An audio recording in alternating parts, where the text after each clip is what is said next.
If you knew morning wood, then you know why I feel blue. Without morning, my morning wood. Oh, well, I love you, yes, I love you, morning wood. Morning wood, morning wood. Oh, how my heart yearns for you. Oh, morning, my morning wood. Oh, well, I love you, yes, I love you, morning wood. Morning wood, morning wood. Pretty, pretty, pretty, pretty morning wood. Oh, morning, my morning wood. Oh, well, I love you and I need you, morning wood. I love you, morning wood, with a love so rare and true. Oh, morning, my morning wood. Well, I love you, I want you, morning wood.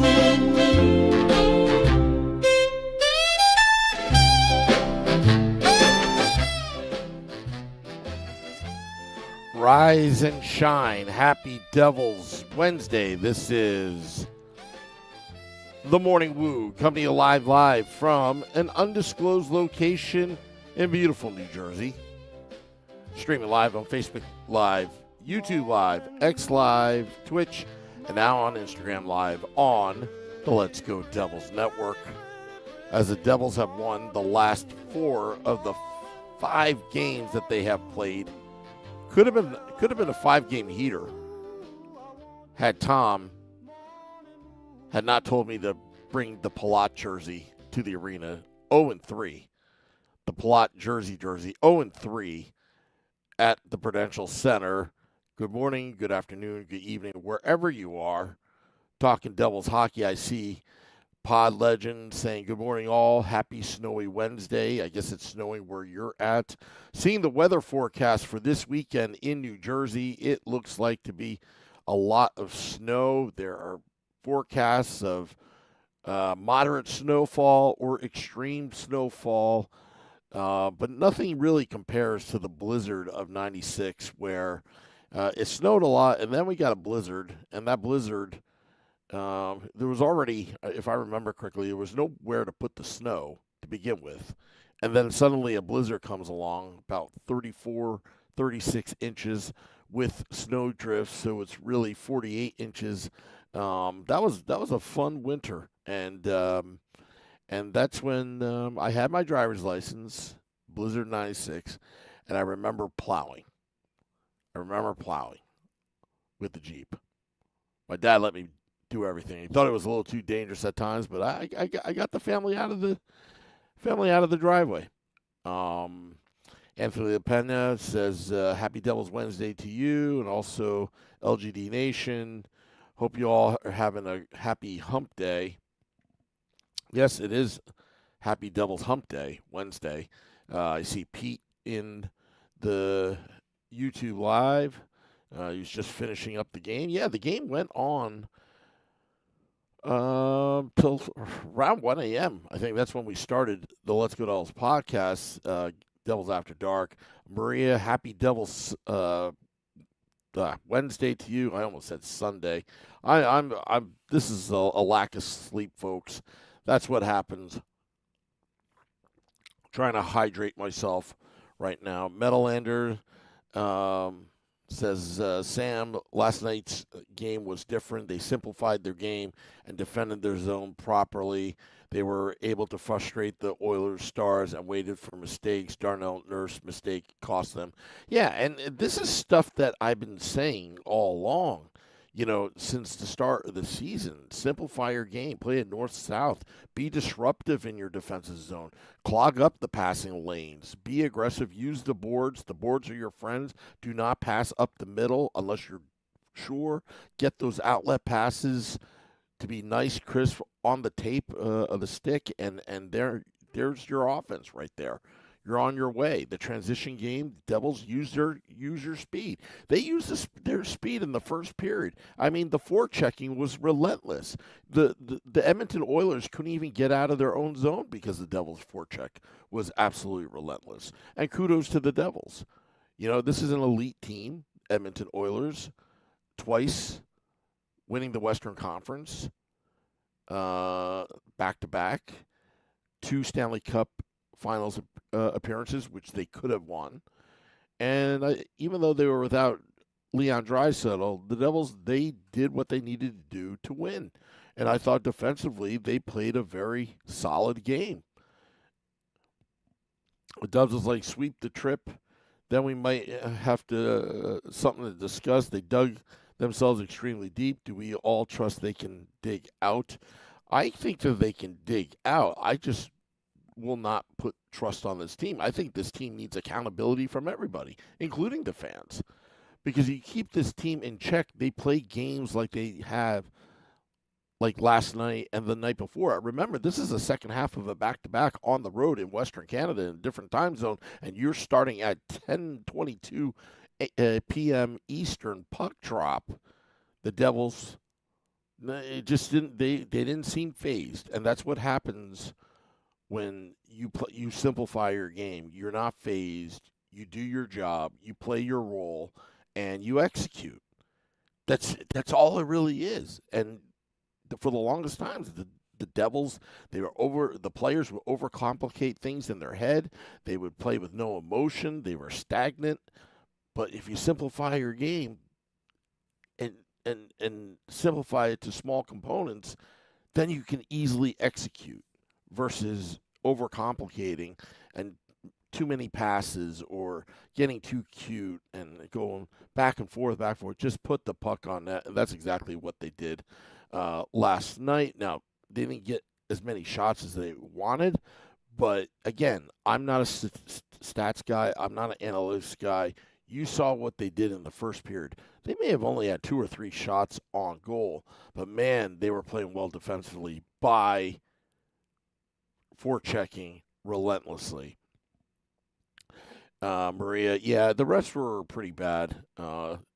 Maria writes, despite the refs wanting to hand the game to the Edmonton Oilers. Again, you can only control what you control, and that's why it's so important to play a simplified game.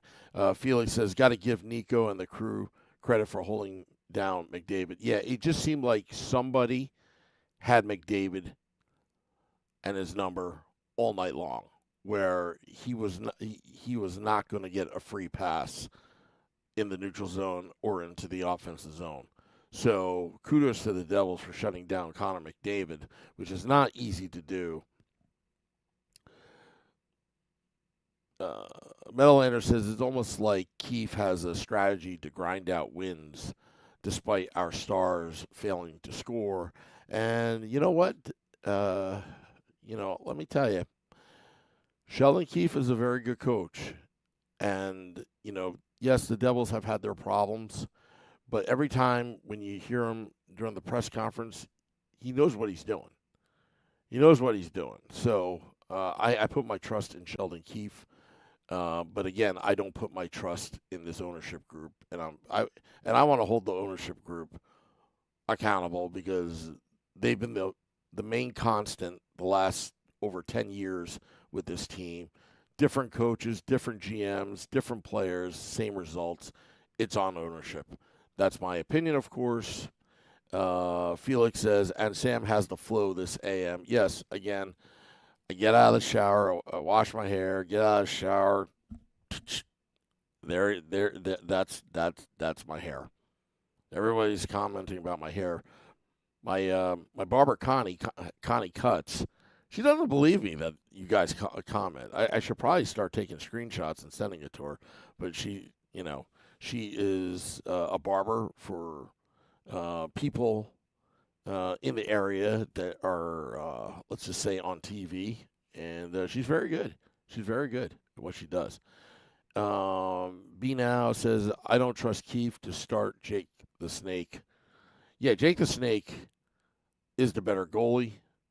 But unfortunately, when you look at the salaries that they're making, Markstrom should be the better goalie. He needs to find his game consistently. Yes, he did beat the Calgary Flames the other night, but you don't know which goaltender is going to show up. Every once in a while, Jake the Snake will have a bad game, but mostly it won't be his fault. It's usually the defense failing him. So, again, Jake the Snake, you know what? You got to ride Jake the Snake. And I've been saying this, you got to get your points. Right now, you're not in a playoff spot right now. You're within striking distance, but, this team should be in the top 3 of the Metropolitan Division. And right now, they're underachieving. And that's not good.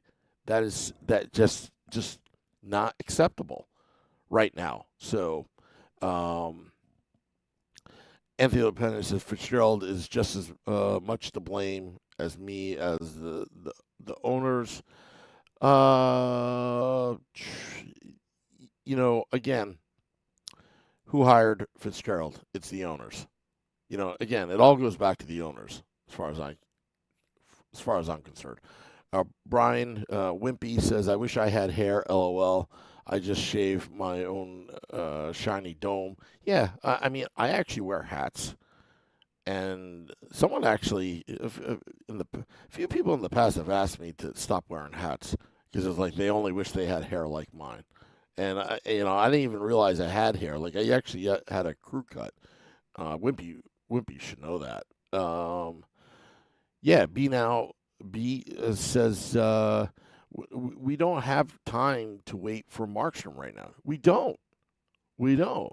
I see Dubzilla, morning woo, folks. A happy Devils Thursday to you. Devils winning 4 out of the last 5 games. I mean, last night was 2 solid points against the Edmonton Oilers. Devils rising in the standings, but still out of a playoff spot.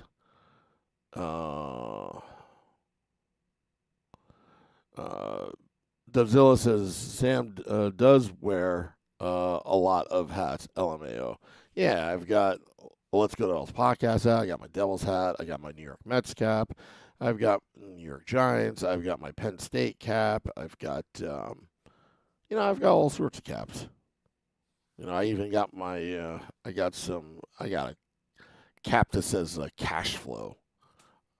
Actually, I don't know where that cap is right now. But anyway, Dubzilla says defense was awesome last night. Wemby says he rocks the Darren Pang look. It does age well. Just keep on winning, says Dubzilla. Yeah, I mean, this team should feel confident right now. I mean, it's still obvious that Jack is playing with one hand, and and doing what he can. But man, can he skate? Last 2 games, his skating has been elite, which he's starting to get conditioned before the Olympics. So, but excuse me. So, all right. Well, this is going to be a short morning woo because we will have State of the Fan address tonight, 8:30 p.m. Eastern, live. Special guest tonight, Daniel Amoya of the Hockey Writers will be on. Nick Villano of pucksandpitchforks.com will also be on with me, my co-host, and also go to pucksandpitchforks.com as well. Dagfer Hansen said, last night reminded me of the swarm strategy deployed in the 2012 Cup playoffs. Oh, yeah. Swarm it up, baby. Just swarm it up. Remember, Pete DeBoer, swarm it up. And that's what they did. I mean, the Devils play well when they are aggressive defensively. And your best defense is keeping the puck in the offensive zone. Nothing better than that. Dubzilla says, still not enough scoring, but all you older fans, the glory days had no scoring and won a lot. Jack is slowly getting back, and let's hope for more burying pucks soon. Peter Seifert, happy Devil's Thursday to you. It feels good to win again. Swarm, the new battle cry. Yeah, I mean, I kind of like the blitzkrieg defense.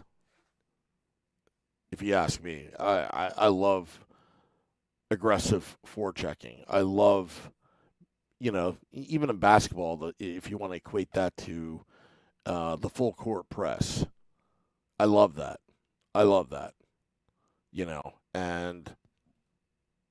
But the Devils, being patient, capitalizing on mistakes, they win the game. And let me tell you, when you talk about scoring, lack thereof, it's not exciting. Trust me, winning is always exciting.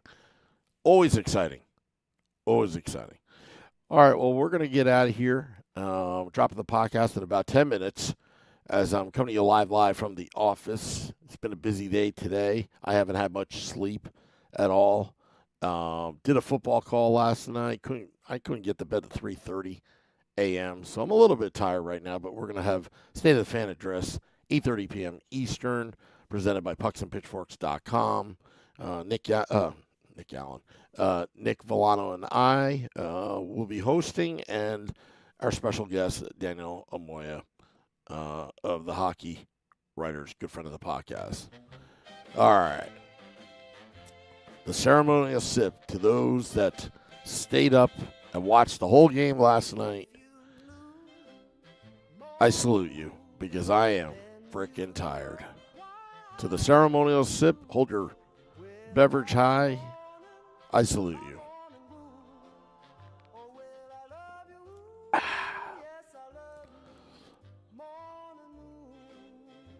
Dyke for Hansen says, half-assing at work, woo. I don't half-ass anything. I'm always all in. All right, getting out of here. Thank you. Till next time, this is the Morning Woo. Let's go, Devils. Oh, well, I love you. Yes, I love you.